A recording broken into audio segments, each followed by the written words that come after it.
J-Mac and the Stallion, J-Mac and the Stallion. Yeah, J-Mac and the Stallion today. And Jason, could you tell us why you are so excited this evening? Dude, I am so excited to talk sports, not only with Stallion over here, a.k.a. Mark Epley, but today we actually have a special guest with us who is joining our podcast. Everyone, just welcome Jay, a.k.a. Josh Smith. Josh, say hi to our viewers. Hello. So, for all of you... A man with many words. all of you wondering, Josh is one of our really good friends. We talk a lot of ball with him. We play a lot of ball with him. We were all roommates at one point. So, just to introduce himself, we're going to ask you to tell the audience a little bit about yourself, Josh. And is there anything you want them to know about your sports fandom or anything like that? Yeah, I do like playing basketball. My crossover is about as good as Kevin Hart's. I'm a little bit taller than Kevin Hart, but... just a little bit. Yeah, just a little bit. Reach advantage. So are you saying you could take Kevin Hart one-on-one? Oh, of course. Okay. I don't know. I saw that video of him dunking on his daughter, dude. He's got some buddies, dude. Takes no prisoners, man. Like, that's what you need. Bring an A-game with him. Yeah. Let's see. Other than that, I'm a fan of the Oklahoma City Thunder, which is not always a good thing. He is an insider, by the way. No, I'm just kidding. I'm sorry. He's an apologist. Wow. That's the word I was looking for. Apologist. Awesome. And so, yeah, we got Josh on the podcast with us, and it's really fitting because we have a lot more NBA to talk about this time of year. It's going to be that way. It's going to be really nice when we get to the September part of the calendar. But we will move on and wait for that day. And so we're going to just open up with a pretty basic topic everyone's talking about right now. It's the NBA Finals, and obviously, as of recording this, the Toronto Raptors are up 2-1 on the Golden State Warriors, with the last game being last night. That would be Wednesday. We're just going to talk about that game really quick, and also Game 2, we didn't get to that, and then we're going to talk about Game 4 and what we think is going to happen. So, Josh, since you're our guest, we're going to start with you. What are your thoughts on the overall series, or any specific games, or anything you want to pull out of that? Well, I think it's something that's been a long time coming with the Warriors, but they're finally getting bit by the injury bug, and it's really starting to show in this series. I feel like for a long time, or at least since the beginning of their championship run, they've really had the luxury of not really dealing with any huge injuries, except back in 2016, I believe it was, to Andrew Bogut. Or was he just suspended? No, he was injured. Yeah, he tore his knee or something. But I feel like now with seeing Klay Thompson go out for at least one game, Kevin Durant being out for multiple games, on top of now Kevon Looney being out, I feel like it's kind of made them seem a little more vulnerable than they normally have been. However, as far as the series goes, it's still anyone's game because Klay Thompson is set to return. Kevin Durant is a bit of a question mark right now, but he has been confirmed as being out for Game 4, but Game 5 and 6 are a definite possibility, and that could easily change the way that the series is going. All right, so basically karma, you're saying, kind of coming into play, at least for the Warriors. I personally don't agree with that, but we'll move on to Jason. What are your thoughts of the series so far? Yeah, I think the injury bug is definitely hitting him right now. One thing I will say that I feel, even minus the injuries on the Warriors side, I feel like what makes this team a little bit different than the other Warriors teams that I've seen the past few years is their reserves. Specifically, I just feel like it's not the same. Like when I watched them a couple years ago when they first, Cleveland, then first matched up, dude, their bench was insanely good. Mm-hmm. I mean, Barbosa was shooting those threes. Sean Livingston came out of nowhere, and he was hitting those mid-ranges that he always hits. Overall, like, their whole rotation was so perfect. It was like you could honestly make that second unit a starting, 5 somewhere on a different team, and they'd still produce. But this team right now is a little bit different. I mean, they've now have to support, big contracts. Kevin Durant, Stephen Curry with this huge supermax that he signed a little bit ago. And then, I mean, free agency is about to hit, so they're about to sign some, either one of them two. I mean, it's a big debate what's going to happen, but I just feel like the production from their rotation isn't the same that I've seen in previous Warriors teams. I mean, they're in the NBA, they're good players, but I just feel like their production's a little bit low. Mm-hmm. Yeah, I kind of agree with that. I think their reserves, are decent reserves. I think the problem is they're thrust into a starting role, and they're obviously not starting caliber players. I think that's where they're getting exposed a little bit. And when you look at the Warriors, 3/5 of their starting lineup is injured as of Game 3. Now, Klay Thompson's coming back, and I think that changes the series completely. We'll get to that a little bit later. But the thing that stands out to me is this Warriors team has a lot of fight in them. There were a lot of times, especially in Game 1 and 3 particularly, that the Warriors could have just went down and given up, but they were always able to keep it within striking distance. They weren't able to close that gap, obviously, but they were always able to keep within striking distance. And I think that's a testament to Steph Curry and his play. Steve Kerr's coaching adjustments, being injury-riddled and able to do some things defensively, some things offensively that keep them in the games. But, yeah, I think the series is going to be completely different Game 4. I think the Warriors are going to play a lot better. I think once Klay Thompson gets back, they'll probably win Game 4. But I just want to take a minute as a Warriors fan to pay respects to Stephen Curry. The dude is the best player on the floor, and you can at me with that. But, I mean, to go out and score 47 points the way he did with no help from basically anyone else, I think that was incredible. So, anyways, moving on, let's talk about Game 4. What we think's going to happen. So, Jason, I'm going to start with you. We're going to go the reverse order this time. What do you think's going to happen, or how do you see this playing out? Well, real quick, just to touch on Game 3, I thought the biggest factor in that game was obviously the Raptors shooting from the three. Mm-hmm. They were lights out. For Game 4, I'm not sure if they're going to shoot as well from the three-point line, but you never know. It was a fun game to watch. I think what's going to happen for the rest of the series, I think Kevon Looney's injury is actually a bigger problem for the Warriors than you kind of realize. Because what I saw in Game 3 is I saw Marc Gasol, I saw Pascal Siakam, I saw Serge Ibaka really attack on that front court. They were really trying to drive it, or and honestly, it felt like they were scoring at will at certain points in the first half, at least.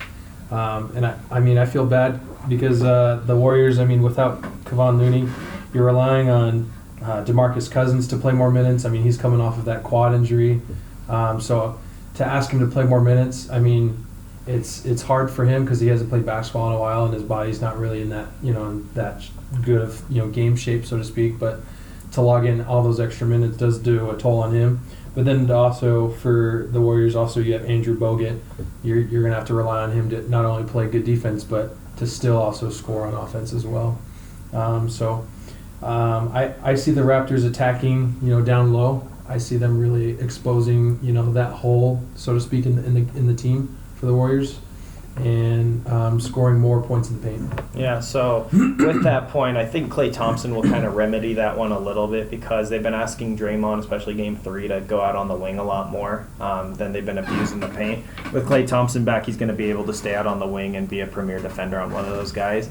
Move Dre back inside. That's what I saw a lot. That was a big issue, so I think that might solve a little bit of their issues that you were talking about because they were kind of getting destroyed in the paint, and that opened up the three ball. Well, I wonder, though, at least maybe for Game 4, I know he's coming back from, I think it was a hamstring injury. That's what it looked like, or a hip or something like that. Mm-hmm. I can see him, I'm sure he's going to start and play a lot of minutes, but I wonder if they're going to try to limit his minutes, and just because he is coming off the injury. I don't know how bad it was or how significant, it may be, but I could easily see them also limiting his minutes just a little bit just to help him, as he's coming back. So, he is a game changer. He's definitely an impact player, but maybe Game 5 and 6, I can see him really, making a huge impact for the Warriors. Mm-hmm. All right, anyways, Josh, what do you think about Game 4? I think Jason brings up a great point about Clay coming back from that injury. How much that affected him is a question, because obviously before the game, Clay wanted to play. Golden State didn't want him to play before Game 3. I think it was Steve Kerr who even said that Clay will tell you that he's okay even when he's not okay. And the last thing you want to see happen is in a tough finals where you have a guy that says that he's okay, but he actually winds up hurting himself even more. I mean, look what happened with Isaiah Thomas back when he hurt his hip. He said that he kept playing on it when he probably should have rested it in those playoff series, and he's been recovering ever since. He hasn't really seen the floor as much or been used as much as he was back then in the Celtics. I also think that a lot of people have been underestimating the Raptors, myself included.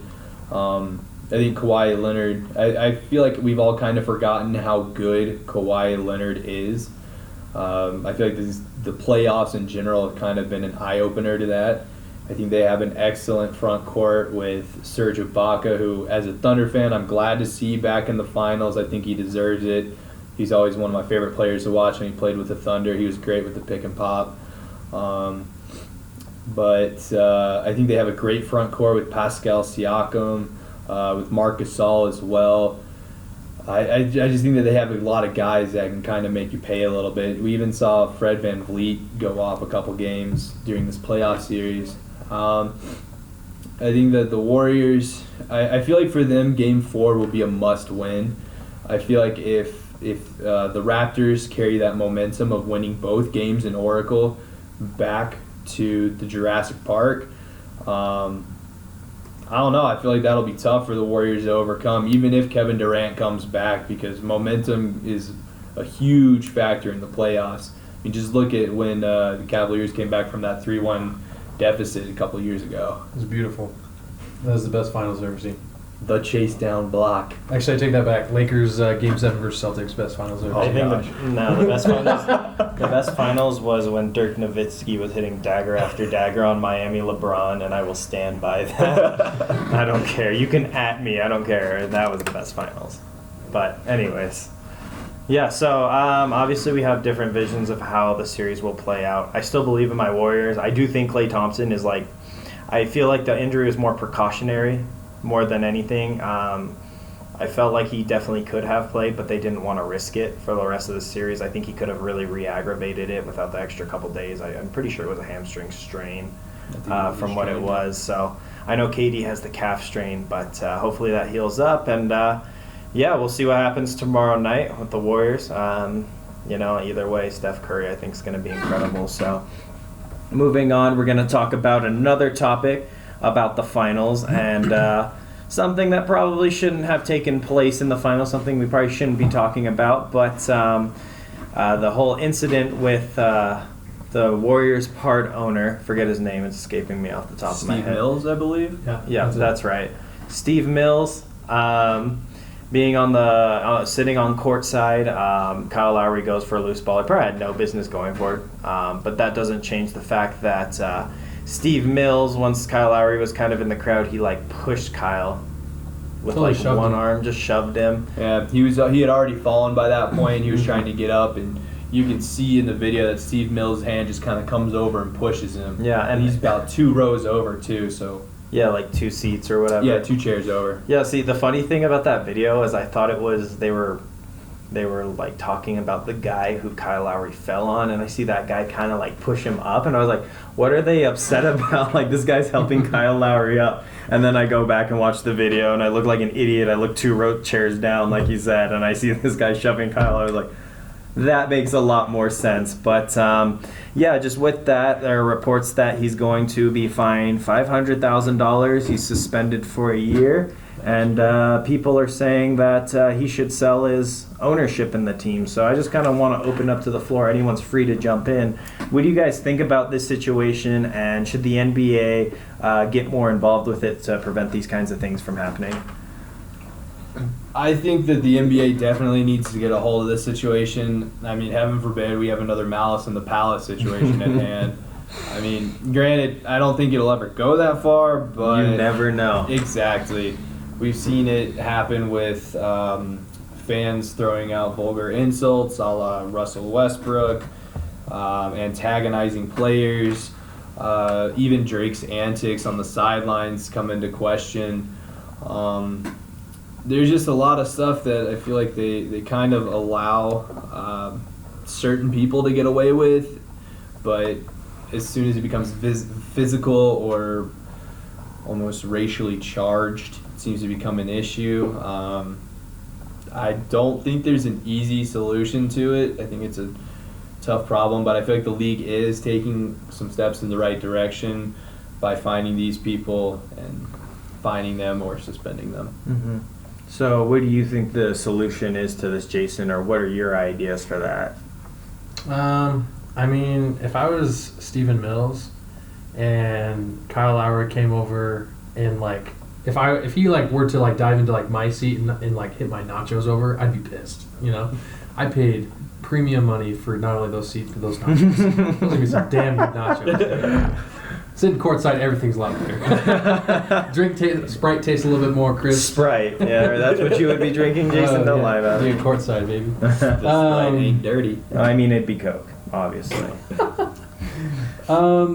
Honestly, though, for fans to react the way that they are, especially like he did, there's no room for that. I don't agree with that. Same with some of these antics that we've seen. As Josh mentioned a little bit earlier with like Russell Westbrook. A couple years ago, there was that fan that just totally just flipped him off right in his face. It's like, dude. It was like game 1 too. It was just stupid. There's uncalled for. I mean, I could understand talking smack, like saying "boo, you suck," but like to throw vulgar or racial slurs. We saw that with Russell Westbrook in Utah. Apparently, remember that? Yeah, where he told him to like quote like get on his knees or something like that. I mean, like stuff like that. There's no room for that, and for the NBA to patrol that, it's kind of hard. I mean, I know before the show, we were talking. I was like, what if like they just got rid of courtside seats? I don't think they would. Oh, I don't think so either because too much money. There's too much money. Mm-hmm. But maybe expand the court a little bit further. So you have a little bit more room from, let's say, the out-of-bounds line. There's a little bit more space to then where the fans would be. I don't know. That for a solution, I feel like that's the more reasonable one where you can get a lot more. So would you like push the fans away from the bench? Because I know with the OKC incident, I don't think the guy who was screaming at him was like super duper close. Like he wasn't like where Steve Mills was. Like 4 rows back or something. Yeah, but he was loud enough to where multiple people on the bench, I believe Raymond Felton included, could even hear the guy saying it. So would you leave the bench where it was, or would you push those fans back a little bit? I know that's kind of maybe a little too nitpicky, but I say, and this is obviously unpopular opinion, I say put the teams on behind the goalpost and clear that space out and then keep more fans on the side. That's horrible. Could you imagine like checking in for a substitution like that? Have to go like all the way around the court like it's middle school or something? Hey man, just trying to keep the players safe. Yeah, players safe. I mean, it can be a safety issue. It depends on what nut that night. And it's hard. Maybe having better security, I think plays a big part. Let's say after a win, and all the players or fans or TV crew is going up to get those interviews in. I feel like you'll see casual fans like take that opportunity right as the game ends to like get onto the court. So maybe having better security, or even like let's say the fans who are behind the players bench having more security in just that location to like kind of like watch out for maybe antagonizing players a little bit more harshly, or not harshly, but like the fans that do go the extra step or cross the line a little bit. Now, going along with that, have you seen what sometimes certain like supermarkets will do to make sure nobody's stealing? They'll have like employees dress up in like regular clothing and walk around and keep an eye. Now, what are y'all's opinions on perhaps like the league having a couple people placed throughout the stadium just kind of like either like letting security know or just keeping an eye on some of these people that might get a little too drunk and might start acting a fool or something, or that just might be saying some racially charged insults, or might be starting to get up like as if they're about to hop onto the ground or something, because I know sometimes it can be a little tough with the security and how big of an area they have to cover. But what are y'all's thoughts on that? I think for the most part, what the NBA doing is fine in terms of like fans and like verbal altercations, because most of the time they're very quick to respond. They grab the fan, pull him aside, and then ban him. So I think that's probably an appropriate response there. I think where your idea could really shine is if we get some nut job jumping out on the court. I think that's probably more where it would apply, and that would be my concern, is when it becomes a player safety or even fan safety issue because someone is like getting too rowdy or, like you said, too drunk. They might just have to like have some extra security, I think, around the bench. I think that would be a good idea. I'm not necessarily so keen on just kind of like average Joe vigilante type things, because I feel like a lot of that stuff could get very arbitrary and like what you say and, you know, he said, she said kind of thing. Well, it wouldn't be so much like just your average Joe. It would be somebody that the league personally goes with. It could even be one of their own security guards just dressed up. Well, I'm saying like he's dressed up as an average Joe. You see what I'm saying? Like, I understand like it's the league sanctioned kind of thing, but I feel like that would turn into too much he said, she said kind of thing. Like, you know, someone's line, like I think there's obviously a definite line, but I think a lot of people's lines are different. And I think, you know, if they were to do something like that, a lot of the time they would probably err on the side of caution in terms of that. So you could say something that might not be construed as inappropriate by most people, like, you suck. Go home or something like that. You know, I'm not going to say something like crazy. Yeah. But what if it was something like that, to where it's just kind of like this unknown person just reports it, you know, and then it becomes this whole thing that's needless. I think it's a very hard line to balance. That's kind of my opinion on that. So I think the response is warranted right now. I'm pretty sure it's a permanent ban, if I'm not correct. They can't go to NBA games anymore. Is that what it is? I think it's situational. It just depends. Yeah. On what Okay. happens. For example, Steve Mills, it's just been a 1 year. Because he's the I feel like if it was any other fan, it probably would be a little bit more severe. I think some of those other fans have been lifetime bans. So, yeah. Any other closing thoughts on that? What do you guys think?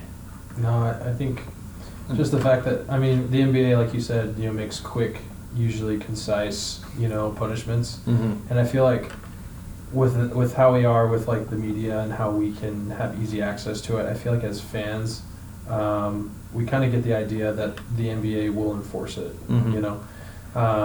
And at least when I'm at games, you know, I mean, I have my own personal conscience where I'm like, you know, I don't say vulgar things, but like, let's say if I ever did, I feel like a thought or a fear would come, like, oh, I could actually get in trouble for this, you know, from like the league. I could get kicked out. Yeah, and so like I feel like people are pretty much aware that, you know, the NBA will take action, you know, if they need to. You know, that's the kind of interesting, you think, you know, like the NBA games where, you know, you say something vulgar and you'll get kicked out, but like, at least from my experience going to football games, since you're that far away, kind of like gives credence to your idea. If you were to say something vulgar, which I definitely don't condone, or something racially charged, which I 100% don't condone, like the players won't hear it. So that could be like, you know, a way to not necessarily solve the problem, but maybe it doesn't get out of hand. So maybe that gives some more credence to your idea with a little bit more space between. But anyways, not an easy situation. Hopefully the NBA figures it out, because I agree. I don't think there's a place for it, for being just completely rude and insensitive towards human beings who play basketball for a living. But anyways, moving on, we're going to talk about a little bit more NBA news, and it's going to pertain to Anthony Davis. There have been reports coming out that the Pelicans are now willing to listen to trade offers. I think that's the wording of it, willing to listen to trade offers. It kind of makes it all convoluted and confusing. But Jason, Josh, what do you guys make of these trade offers? Do you think they're warranted? And if so, where do you think are potential realistic landing spots for Anthony Davis? Well, I'll tell you, as a Laker fan, I would love to see him in LA, but realistically, I don't think it's going to happen. You don't think so? I don't think it's going to happen. Like the trade itself or LA? D, all the above. I honestly, I would love to see him in LA, and he might. I mean, I know at one point he said he would love to play for the Lakers, which was brought me so much hope that the Laker turnaround could be a thing. I mean, I love LeBron, but still. You need more than LeBron. You need more, but realistic landing spots. I actually think this is going to happen. I think that he's going to stay in New Orleans for his last year. I think. Oh my goodness. So, I know. Hot take of the century. I know. Man. What's going on? I'm going to speak it into existence. Okay, LeVar, you are kind of bald a little bit, trying to emulate that LeVar. So I'm all about that big baller life. You know what I'm saying? Worst GM ever. No, but I think they're going to try to repair, the relationship. I mean, just imagine Anthony Davis paired up next to Zion Williamson, one of the not most electrifying player coming into the league. Could be a pretty good the combo. most anticipated player coming into the since league. LeBron. But do you think that will repair the relationship, or possibly repair the relationship that Anthony Davis has with that organization? Yes. No, I have no idea. They will bring him cookies and milk every night after games. Repair the relationship. I'm sorry. They will, and that will be in the form of Zion. Force their mascot to wear a unibrow. That could repair it. He does love the unibrow. I mean, I just think the Pelicans are on the rise. I mean, you have 3 former Duke players on the team, so shout out to all my Duke homies on the Pelicans squad right now. Frank Jackson, Jalil Okafor, and then soon to be Zion Williamson. Oh my goodness. What if they got a 4th Duke player? Oh, dude, your theory sucks, dude. So, one of my theories It's not going to happen. Are you saying Brandon Ingram? No. Heck no. Heck no. He's talking about I'm them thinking trading the that pick. they will trade Anthony Davis to New York for their pick and some of their young talent. Okay. The reason being is What because Yeah, what talent? That's well, a good question. You have Alonzo Trier, you have Kevin Knox, you have Mitchell Robinson, and you have the 3rd pick in the draft. Okay, I get Kevin Knox, but what talent are you talking about? It's because they haven't had a time to shine. Rest in peace to our buddy as a Knicks fan. I'm sorry. Oh gosh. No name That dropping poor here. guy. I'm just saying Well, David. Well, here's the thing. I feel like it's a win-win situation for both sides, because if you're New York, you get a big-time free agent, or you get a big-time player at least, in Anthony Davis, which makes you more attractive as a landing spot. Meanwhile, if you're in New Orleans, you get some younger talent, and you also get the 3rd pick in the draft. Now, Zion Williamson, who everyone surefire will go first, has said that he would rather play in New York or somewhere else.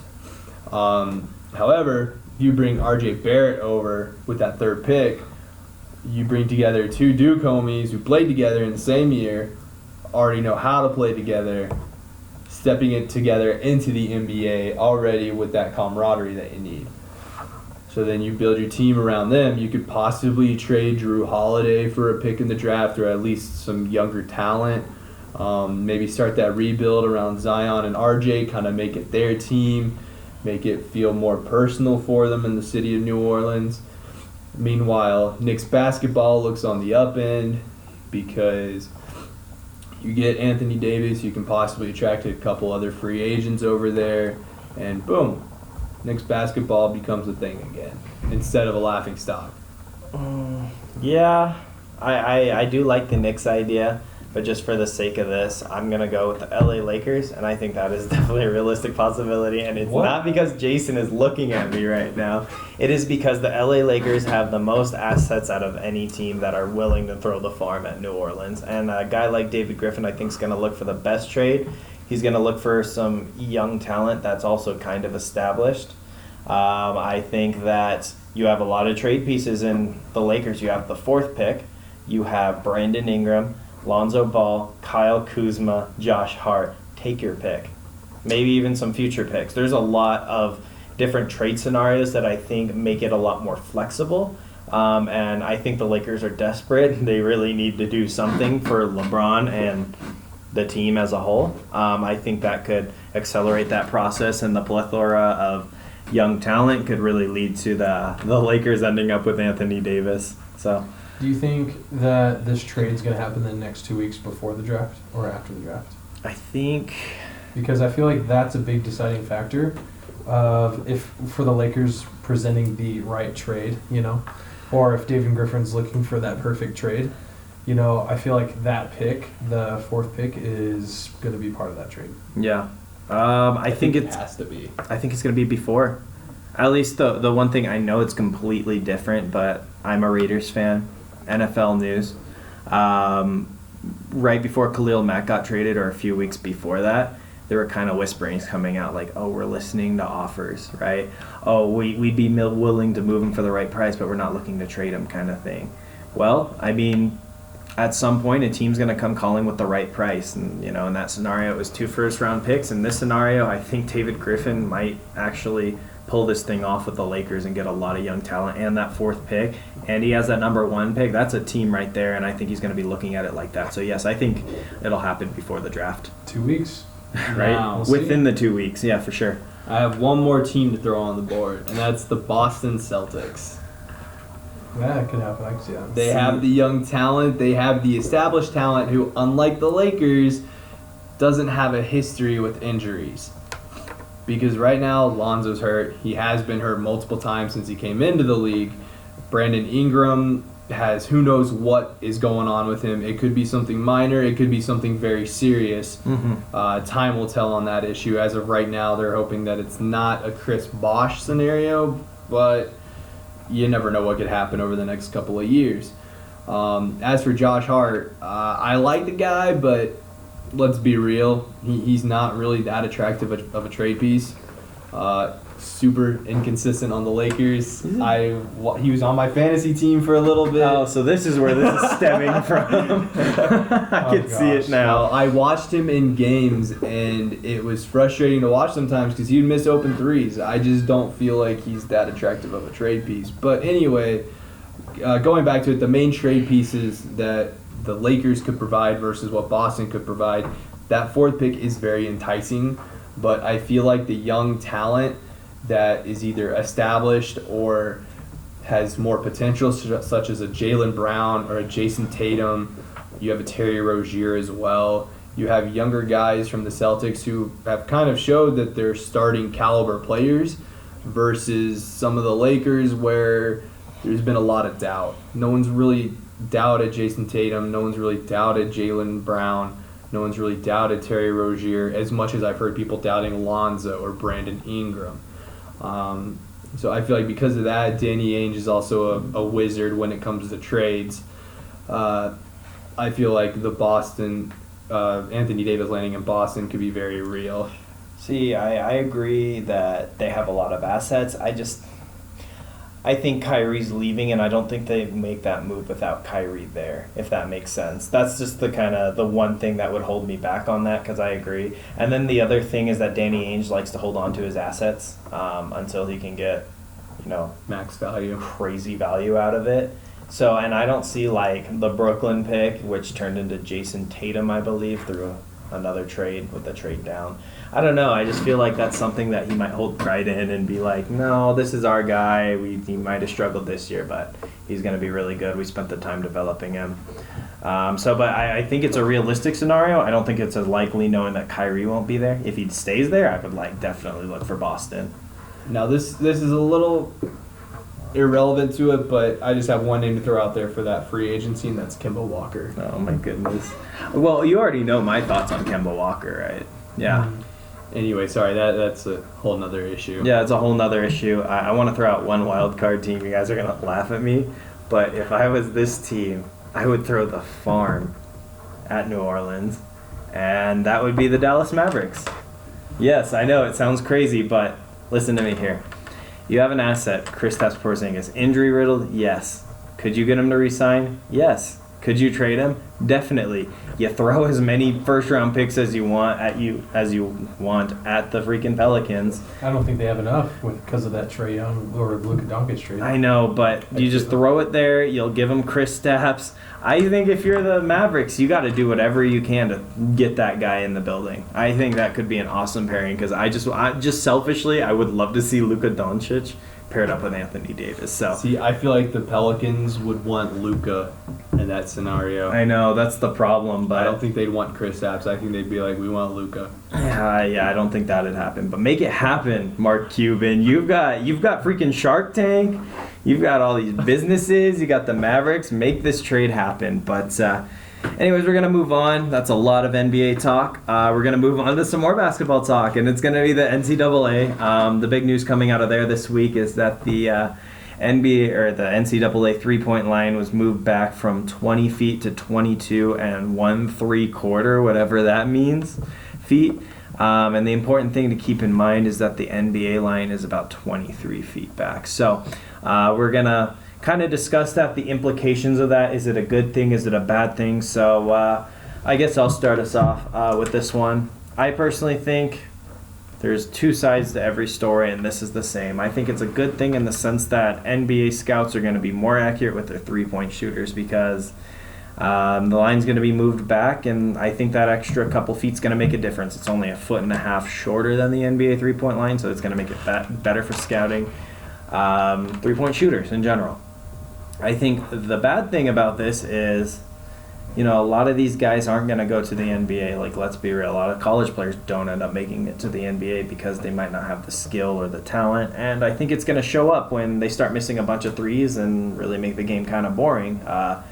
When these guys that aren't as good shooters start missing a bunch of threes because the three-point line is more moved back, you're just going to see lanes clogged, and it's going to be a lot harder to watch basketball. But that's just kind of what I think. So, Jason, Josh, what do you guys think about the three-point line?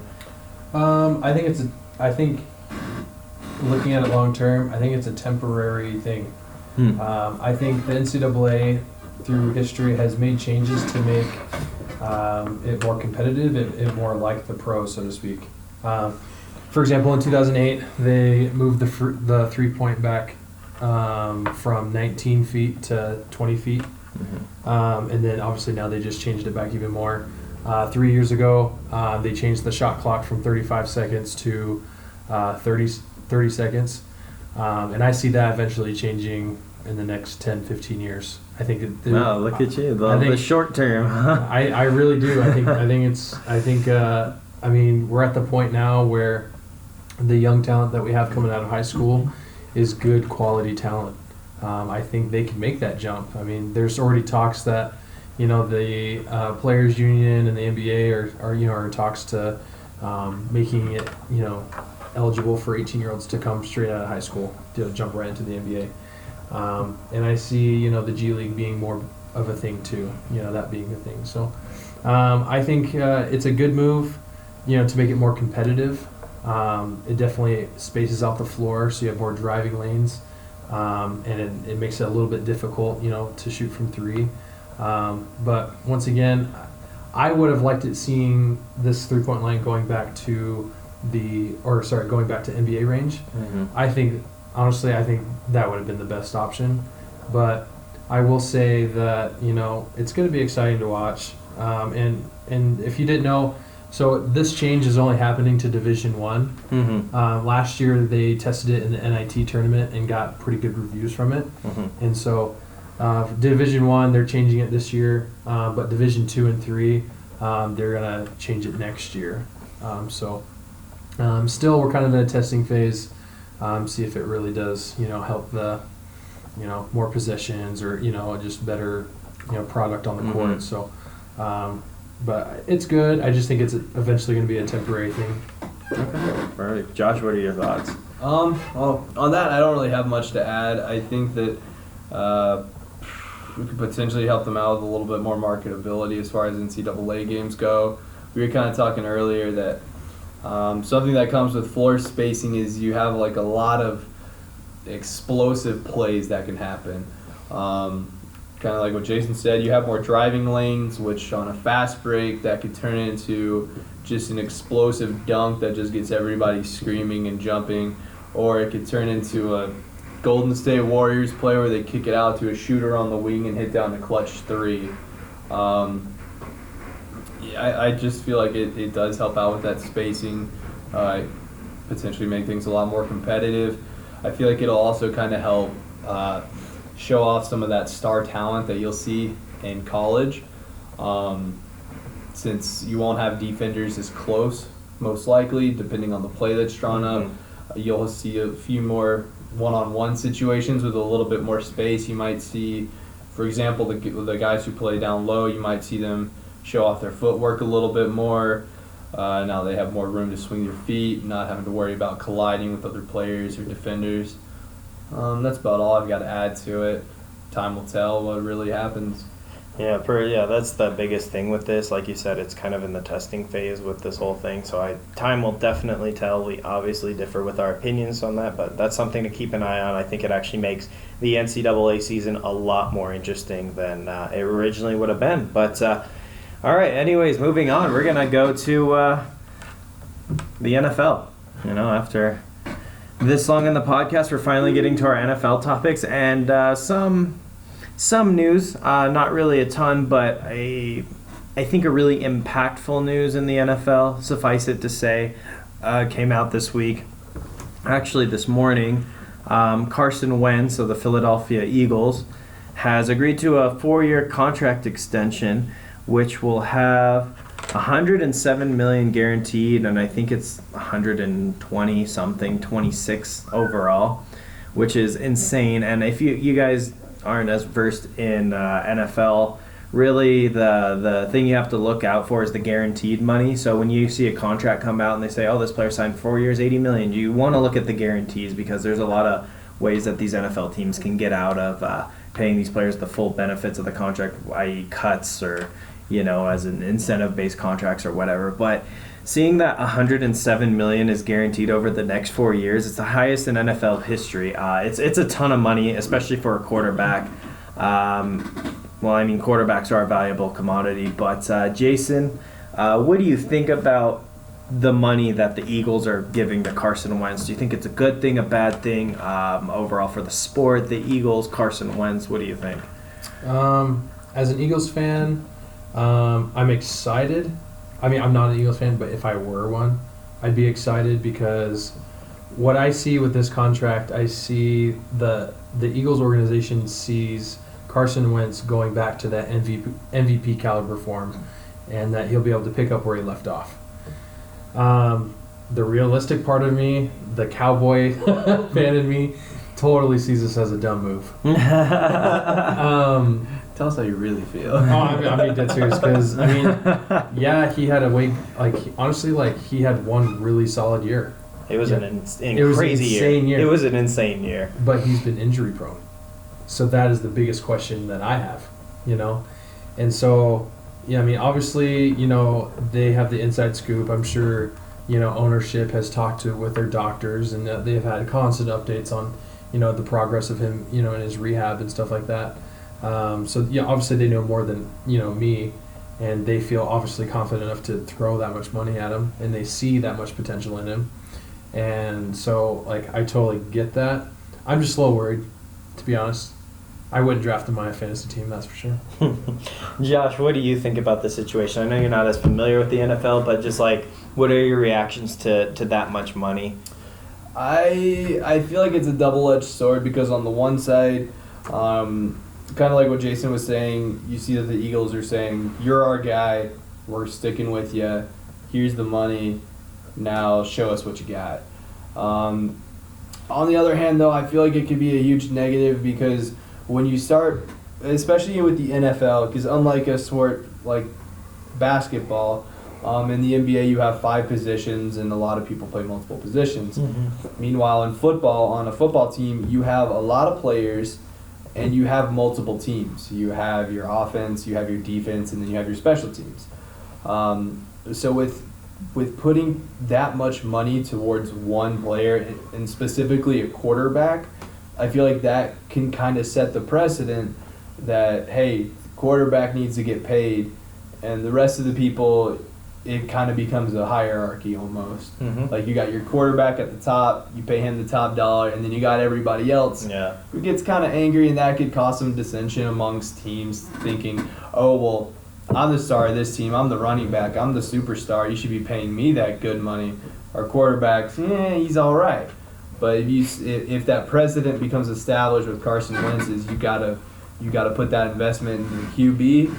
I feel like that could cause some dissent among teammates. Mm-hmm. That's an angle I haven't thought about, and that's actually a really good point because I think that we might actually be seeing a little bit of that with Dallas because people obviously know that Ezekiel Elliott's a stud and Dak Prescott's a good quarterback but not a great quarterback, and Dak's going to command a lot of money compared to Ezekiel Elliott just because of that positional difference. So that'll be interesting to see how that plays out. But my thoughts on it are, man, they're putting a lot of eggs in that Carson Wentz basket, and they're putting all their eggs in that basket. And we've seen this recently with quarterbacks in the NFL. It's not necessarily how good you are. It's just with the salary cap always expanding every year, it's who's the next guy up.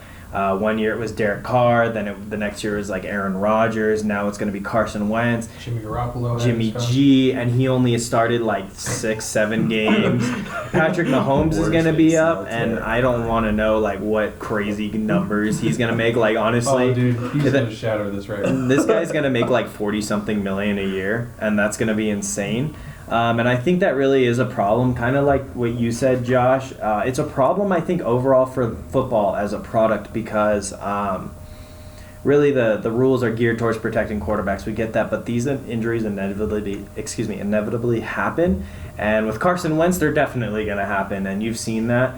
So I think, along your lines, Jason, that I think it's kind of a bad move by the Eagles because we know Carson Wentz is going to get hurt at some point. I mean, especially with back injuries, those things tend to be recurring. Mm-hmm. The Eagles are going to be a very bad football team if Carson Wentz goes out, especially without Nick Foles. They're not going to have the money to pay these other players. Like you've seen it, they didn't re-sign Golden Tate after trading for him. They traded away, I think, Michael Bennett, their defensive end. You're going to see a lot of these roster cuts. They're really going to have to nail the draft and have a good backup quarterback because even if Carson Wentz plays at its MVP level, he's not going to play that way every year. You have to figure that because he's not going to have the talent around him. And when he gets hurt, they're going to be out of contention just like that, like a snap of a finger. And really, this begs the question about quarterbacks in general. Should they be getting paid this much? I know it's a supply and a demand thing, but do you think we're going to get to a point where this whole thing comes to a head where a team's going to look at one of their quarterbacks and say, no, you're not worth that much, and they're going to draft a younger guy and try to fill out the rest of their team? Jason, Josh, what do you think about that? Do you think relatively soon this is going to come to a head, a turning point, or do you think these quarterback contracts are going to continue to just reach these astronomical numbers, especially with the guaranteed money?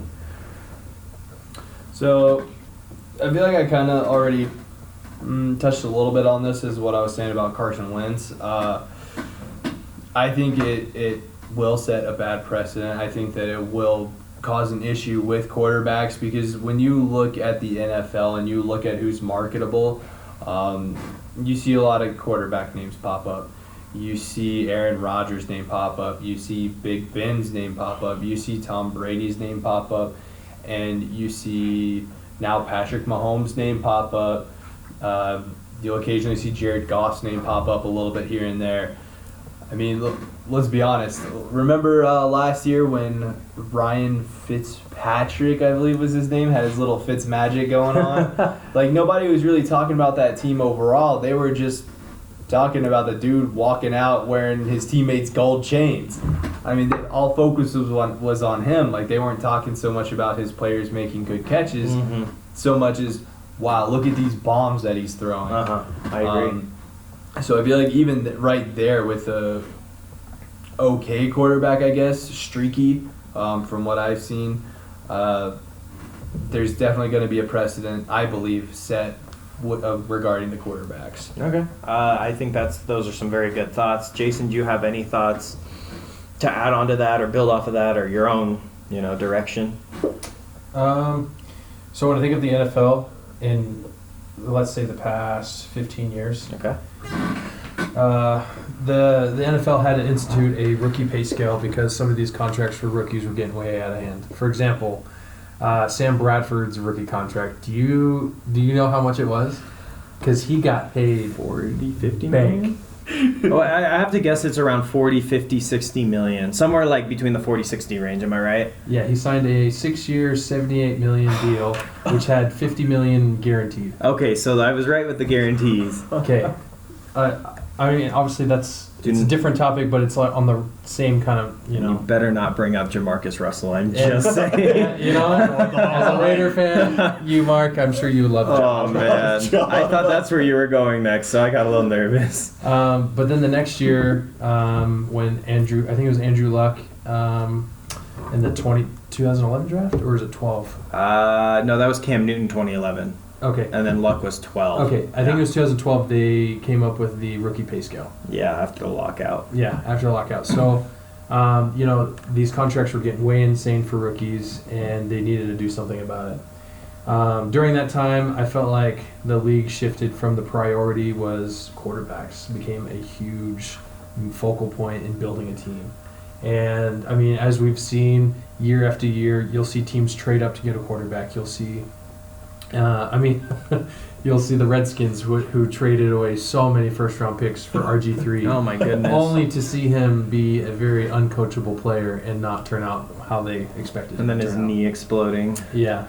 But as I see, quarterbacks being the more necessary piece, so to speak, to build a championship team, or at least to be a contender, as you pointed out, these contracts have gotten bigger and bigger and bigger each year.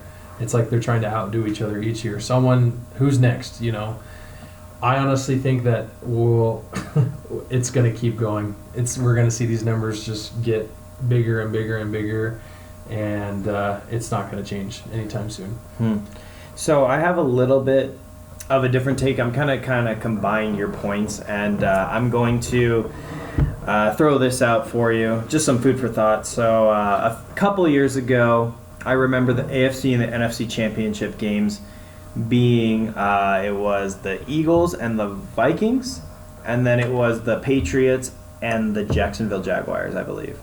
And the interesting thing about those teams were that their quarterback wasn't making a lot of money relative to the Derek Carrs, the Matthew Staffords, a bunch of those guys who got paid a lot and didn't even make the playoffs. And even last year, a lot of these quarterbacks with these big contracts, Matt Ryan, Derek Carr, Matt Stafford, Aaron Rodgers even didn't make the postseason. I think we're kind of getting to that point where some team is going to step up and say no.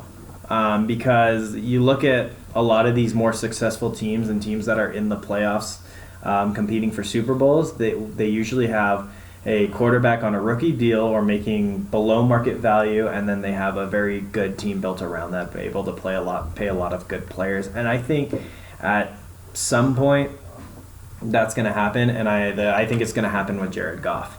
Now, the flip side to that is I think the Rams aren't going to pay that market value for Jared Goff. I think that they're going to offer him less of a contract. He may or may not take it, but I think you're going to see a lot of the teams with bad management throw money at a guy like Jared Goff. So let's just say, the Rams don't want to pay him like 30-something million a year because I don't think he's that good. I think he's a good quarterback. He's probably worth somewhere around the 20 range, $20 million a year for Jared Goff. I think that, he probably walks away from it, and some bad team desperate for a quarterback is going to give him this fat payday, but I think the Rams will be better off for that. So I think you're going to see the smarter teams that are able to evolve their strategy in drafting and developing and team building. They're going to be more successful not paying a ton of money for these quarterbacks, and the ones that do get stuck paying them, whether they feel like it's necessity or not, they're going to hamper their success long term. So do you guys have anything else you want to add about that discussion, or are we good on that one? I just think we're in a quarterback need league. Yep. And so I think the caliber players are coming out of college, like it's worth the risk. Mm-hmm. We've seen a lot of risk taken, with the bigger contracts like before, and now with the rookie pay scale, things are in place. But similarly, just, there's been some definitely big flops, with picks. I mean, Paxton Lynch, when he got drafted, I mean, he was like pretty ranked as like a kind of like a sleeper, kind of like super raw but super talented. Yeah, and I think it was the Broncos took a chance on him. Yeah, they traded up to get him in the first round. Yeah. And so like obviously sometimes like it's a risky move, but I think it's a move worth doing.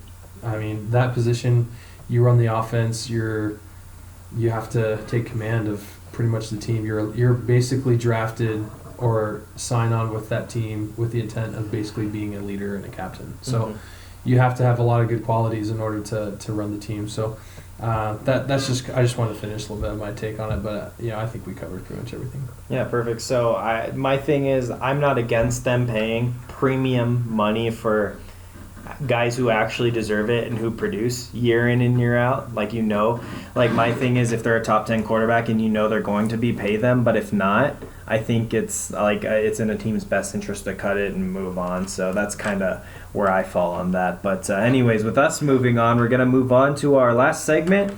We're going to build our perfect NFL quarterback. So the way this is going to work is Jason and I, knowing a little bit more about football, are going to build our perfect quarterback off of 4 traits, and it's going to be decision making, accuracy, arm strength, and then legs/athleticism. We're going to put those 4 traits together. We're going to build the perfect quarterback, and Josh is going to kind of, evaluate what quarterback he thinks he would want more. And the stipulation with this is that Jason is going to have to use modern-day quarterbacks currently playing in the NFL, their attributes, and I'm going to have to go into the history books and pull out, just some old-school guys who aren't in the league anymore. So, Jason, anyways, I'm going to ask you to start on this, and honestly, this is something I just thought about. You got to give your quarterback a really cool name. That's the 5th thing. So, and you can't steal mine. I think you know what it is, but you got to give him a cool name and then give him the attributes. And Does his last name have DeBrookashaw in it? No, it doesn't. You'll recognize it when I say it. But anyways, you go for it, Jason. Okay, so what were the 4 parameters again? There's arm strength. So arm strength, reading the field / decision making, like intelligence, arm or accuracy, and then athleticism / running ability. Okay. All right. Cool. So I'm going to start with my attributes and then reveal the name at the end. This is new, so I had everything planned out, but I did not have a name planned out. So, perfect. Yeah, I just threw that together. Arm strength, I'm going to say Aaron Rodgers gunslinger Hail Mary arm. Okay. I think, I know it's a lot of words, but I feel like kind of redundant, Josh. I'm just saying. A little bit too much. Yeah, his clutchness and with his Hail Marys. And hey, his arm we're talking about his arm strength. That's clutchness. He can sling it. Okay. So I'd go with that. With the scrambling ability, I'd go with Russell Wilson's ability. If Tony Romo was still in the league, I would totally go with Tony Romo. You're Weedham boys. It just never dies, does it, Jason? Tony Romo, best announcer. Oh my goodness, Tony Romo he is a freaking stud. And there's just one play that I just want to say. I know this is a little bit off topic. It was a bad snap. It goes back like 60 yards, and he scrambles to still get the first down. Okay, so I'm gonna give it to you, even though he's not in the league. He's commentating. That's loosely connected. But. Sorry. So yeah, Russell Wilson's scrambling ability. Man, I'll give him those legs.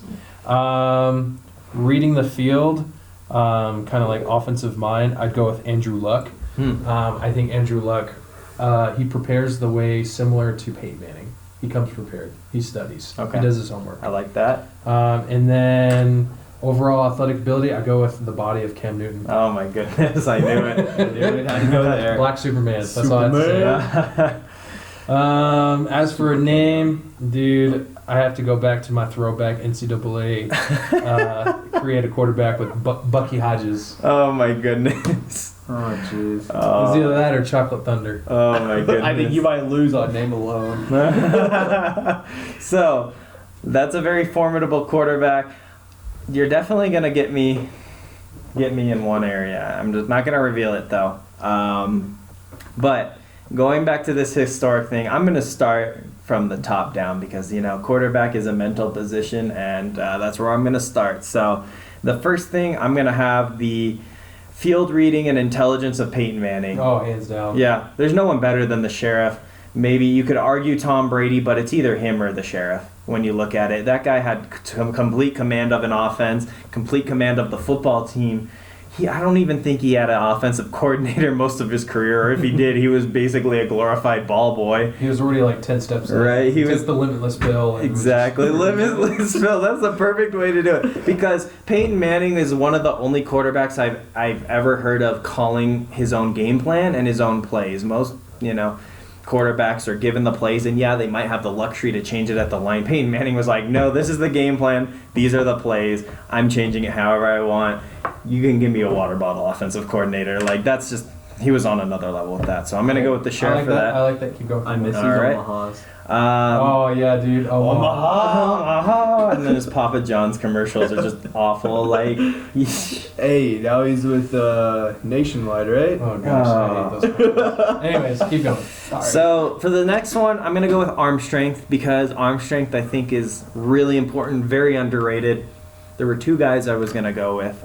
Really hard, but after much deliberation, I'm going with John Elway. Really? This one's for John. I thought you'd say Doug Flutie. Oh, no, not Doug Flutie. He had a crazy arm. The other guy I was thinking was Dan Marino. He had a crazy arm as well, but I'm going to go with John Elway just in the simple fact that I think he was more versatile with his throwing. Like, he could throw off platform in different angles and still have the arm strength. I think Dan Marino is a little bit more of a statue with it, a little bit more technical. So give me John Elway for his throwing, his arm strength.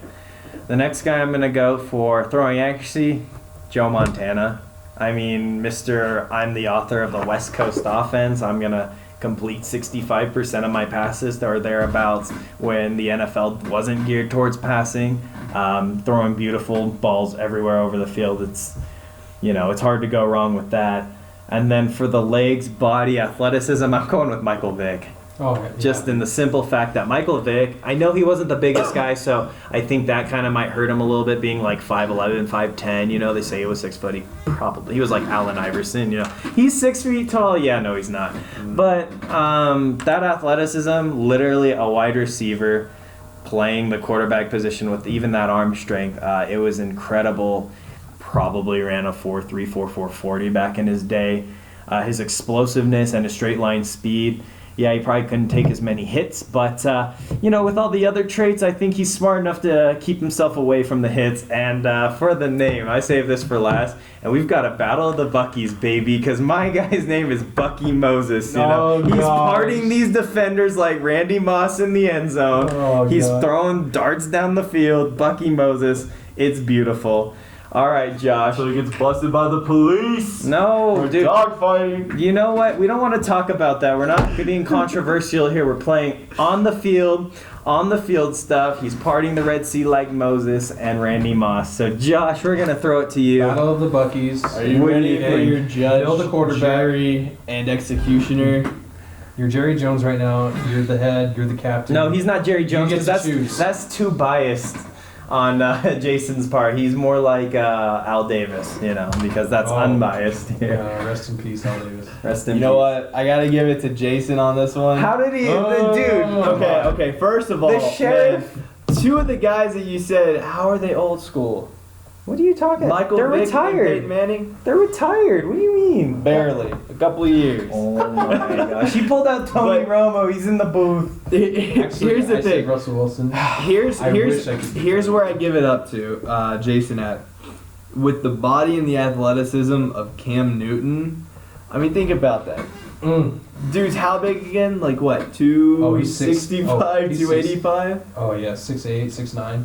I mean, he's like 6'6". No, bro, he's 6'8". No. This guy is 6'5", a 6'4". walking tank. Like, I got to give it up to both of you guys. Like, on the intellectual aspect, on the arm, on the knowledge. I mean, it feels like it's pretty even. However, on that physical body, though, with what each QB could do, hey, I thought we were going to keep a non-controversial here. This is extremely controversial. It's I'm okay, just guys. saying. Checkmate. Let's roll the credits. Let's just... No, there is no checkmate. Boys, okay, Michael Vick, did you see that boy's moves? Holy crap, that guy was incredible. Okay. I'm just saying with the athleticism. I liked that pick. another honorable mention, I'd say Randall Cunningham. Randall Cunningham, yes, but I mean, it's Michael freaking Vick. Like, he was crazy athletic. Like, I don't think people like give him enough credit for how like gifted the dude was. He was crazy athletic, but I'd have to go with a quarterback with the body of Cam Newton. I mean, But Cam's always hurt. Just saying, like, let's be real. and if we're going with hurt and we're talking about what kept him from playing, I mean, Michael Vick wasn't exactly spotless. I mean, he was on the field a lot for non-injury reasons. Oh, okay, fine. But Either way, both of your quarterbacks would be a nightmare for anybody Battle of the in Buckys. the NFL Dude. currently. I kind of want to make like we should do like a little Madden franchise of like each of us. You have your Bucky Hodges, I have Bucky Moses, and then we just like duke it out so you could get to the Hall of Fame first or crazy stats. I think that would be interesting. But Well, we'll do that next time, and we'll report about it in our next episode. yeah, for sure. We'll play like an entire 30 years of franchise mode each in a week. But Jeez. yeah, so that's going to do it for the end of our podcast, guys. How are you feeling about that? I think it went really well. Thank you. Special thank you to Josh for joining us with his quote-unquote unbiased opinion on the Buckys. Hey. Special thanks to Jason, my guy. Been doing this podcast. This is our 6th episode. It's crazy. So we're really getting up there in episodes, getting more experience. Yeah, thank you to the listeners. Really appreciate everyone who decides to take some time out of their week to listen to this. So yeah, absolutely. Jason, looks like you have something to say. Yeah, just remember, please like us on Facebook, JMac and the Stallion, as well as on YouTube. Subscribe. We love our followers, and we try our best to give you the best contact we can. We love you guys, and sports is our passion. So Yeah. just know that. Absolutely, and let us know through either Facebook, YouTube, whatever, anything you would like us to do, any changes or topics you'd like us to talk about. We're more than open to that. Definitely would like to get that going. So, Josh, anything you want to add with your first appearance on JMac and the Stallion? Yeah, I am not biased at all. Are you kidding me? The Thunder fan, the apologist. Says the Golden State fan. All right. Legitimately injured, but anyways, we'll get back to you next week. We'll have more to talk about. So love you guys. Peace out. You guys have a good one.